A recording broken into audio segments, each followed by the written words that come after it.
नीतिमंत श्रीमंती असावी असं आमचे ऋषी म्हणतात.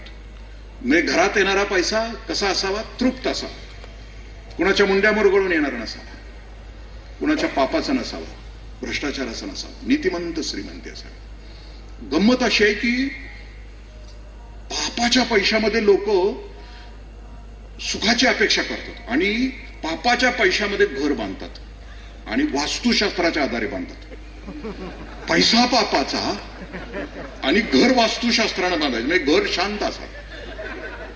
हे शक्य आहे का? म्हणजे एखाद्या मटण शॉपला अहिंसा मटण शॉप नाव दिल्यासारखं आहे ना.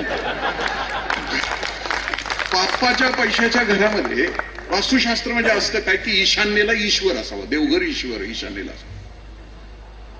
देव जरी ईशान्येला असला तरी कोपल्याशिवाय राहणार आहे का? पापाच्या पैशाच्या घरामध्ये आग्नेयाला जर अग्नी असेल तर घरात आग लावल्याशिवाय राहणार आहे का? पापाच्या पैशाच्या घरामध्ये वास्तुशास्त्रानुसार वायव्याला वायू असेल तर तो घरातली वादळं थांबवणार आहे का? नाही. म्हणजे श्रीमंती माझ्या ऋषींनी कधीच नाकारलेली. घरात येणारा पैसा तृप्त असला पाहिजे. दुसरा तपश्चर्याचा असला पाहिजे, लॉटरीचा असता कामा नये.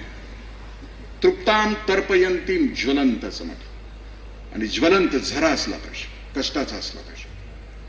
कारण लक्ष्मी घरात